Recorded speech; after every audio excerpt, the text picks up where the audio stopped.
ఈరోజు శ్రీరామ నవమి సందర్భంగా రాముని ఆలయాల దర్శనంలో భాగంగా పురాతనమైన ఆకివీడు పెద్దపేటలో 100 సంవత్సరాలు పైబడి ఉన్న రామాలయం శిథిలావస్థలోకి వెళ్ళిపోయినప్పటికీ కొంచెం క్లీన్ చేసి రాబోయే రోజుల్లో చక్కటి దేవాలయం, రాతి దేవాలయం పునర్నిర్మించాలనే ఆలోచన ఎక్స్ప్రెస్ చేయడం జరిగింది. ప్రతి రామనవమికి శిథిలమైనప్పటికీ కూడా అక్కడ రామనవమి రోజు అక్కడున్న ప్రజలు పానకం, వడపప్పు పంచటం, పూజలు చేయటం శిథిలమైనప్పటికీ కూడా ఈరోజు జరుగుతుంది. అందులో భాగంగా మరి నేను ఈరోజు ఆ దేవాలయానికి కూడా వెళ్ళటం జరిగింది. ముందే వారికి తెలుసుకొని బయట నుంచి కూడా కొన్ని శక్తులు అక్కడికి వచ్చి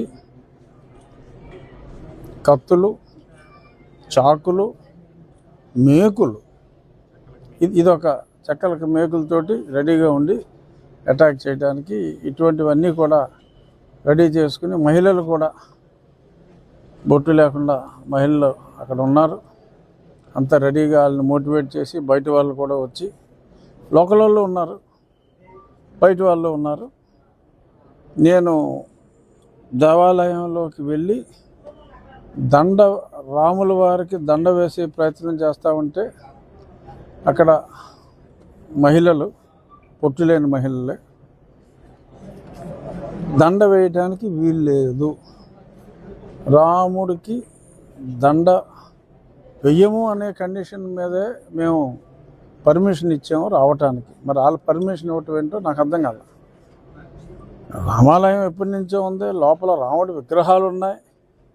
అయినప్పటికీ మరి శ్రీరామనవమి రోజు శ్రీరాముల వారి దేవాలయంలో శ్రీరాముల వారికి దండ వేయటానికి మరి అన్య మతస్థులు పర్మిషన్ ఇస్తే కానీ వేయలేని దుస్థితిలో ఉన్నామా అని ఒక క్షణం నేను బాధపడి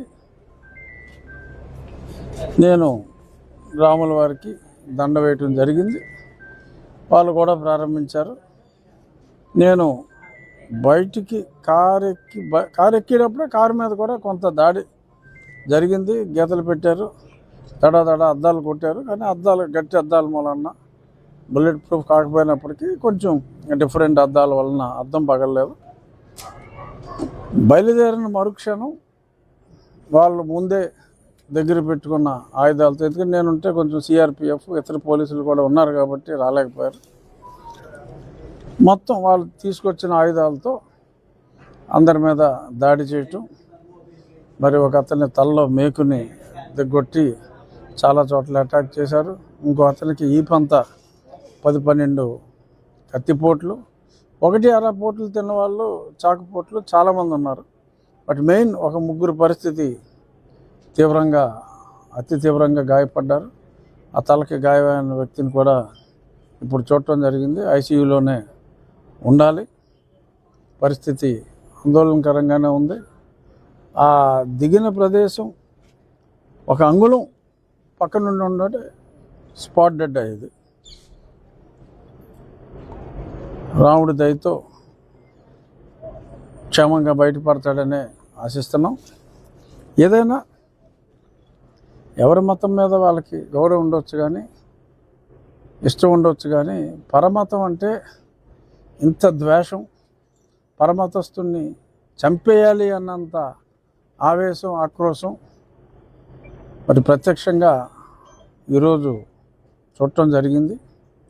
మరి ఇది దేనికి దారితీస్తుంది అనేది, ఈ వెర్రి అనేది, ఈ ఉన్మాదం అనేది ఫర్దర్గా వేలునకుండా దీన్ని ఈ స్టేజ్లోనే ఒకటి వేళ్లతో అంటే ఉన్మాద చేష్టల్ని ఇప్పుడే సమూలంగా ఈ చిగురులు వేసే సమయంలోనే మనం ప్రభుత్వం చట్టపరంగా అన్ని చర్యలు తీసుకోవాలి.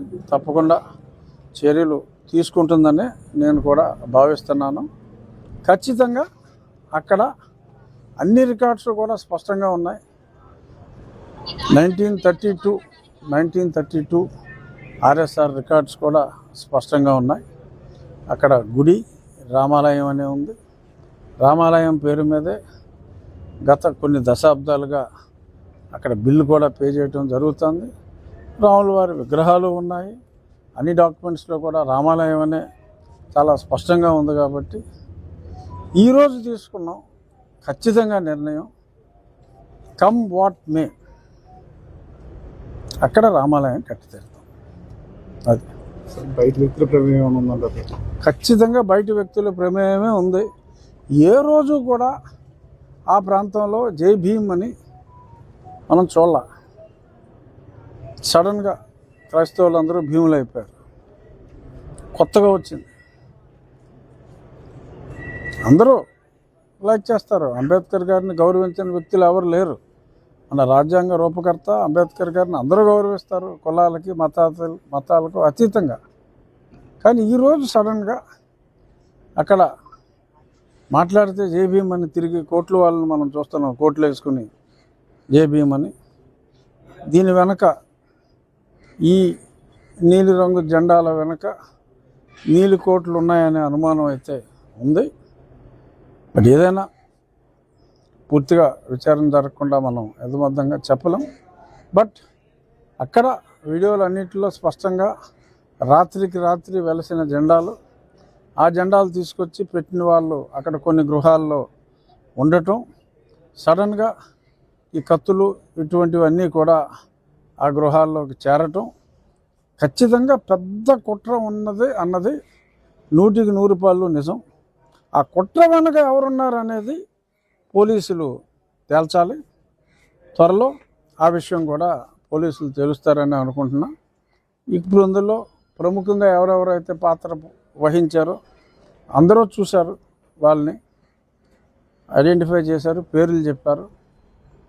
వాళ్ళు మరి రివర్స్లో ఇప్పుడు వీళ్ళని ఎవరైతే పొడిచేశారో ఇక్కడ, ఆ పొడిచిన వాళ్ళు మేము దెబ్బలు తినేసామని చెప్పి కనీసం మరి సింబాలిక్గా కూడా పొడుచుకోవాలి. వాళ్ళు ఉత్తినే ఫ్రెష్గా వెళ్ళి మమ్మల్ని అడ్మిట్ చేసుకోండి అని అడిగితే, నాకున్న సమాచారం ఇంత బ్రహ్మాండంగా ఉన్న వాళ్ళని అడ్మిట్ చేసుకోరమ్మా అని చెప్పడం జరిగిందని తెలిసింది. మరి ఖచ్చితంగా వాళ్ళని అరెస్ట్ చేయాలి, చేస్తారని అనుకుంటున్నా. లా అండ్ ఆర్డర్ పరిస్థితి కంట్రోల్లోకి రావాలి. హౌస్ సెర్చ్ అంతా కూడా చేసి ఎవరెవరు వచ్చారు, కొత్తగా ఎవరెవరు వచ్చారు, ఏ మిషన్లో సభ్యులు వచ్చారు అనేది ఐడెంటిఫై చేసి నిజాలు పోలీసులు వెలికి తీయవలసిన అవసరం ఉంది. ఇక్కడ ఎటువంటి రాజకీయాలకి అవకాశం లేకుండా నిష్పక్షపాతంగా ఈ ఎంక్వైరీ జరగాలని ఆకివీడు ప్రజలే కాదు, యావత్ రాష్ట్రంలోని తెలుగు రాష్ట్రాల్లోని రామభక్తులు అందరూ కూడా కోరుకుంటున్నారు. ఎందుకంటే ఇంత దారుణంగా పండగ రోజే రామాలయంలోకి రామభక్తులు వెళ్తే చంపేస్తాము అనే ఇండికేషన్ ఇవ్వటం ఏ రామభక్తుడి హృదయం, ఏ హిందూ హృదయం తట్టుకునే పరిస్థితిలో లేదు. ఏమిటి వెర్రి, ఏమిటి ఉన్మాదం అనే ప్రతి ఒక్కళ్ళు ఆలోచిస్తున్నారు. చూద్దాం ఏం జరుగుతుందో. సాయంత్రానికి ఎంతమందిని అరెస్ట్ చేస్తారు, ఎన్ని రోజుల్లో ఈ కుట్ర కోణం బయటకు వస్తుంది అనేది చూడాలి.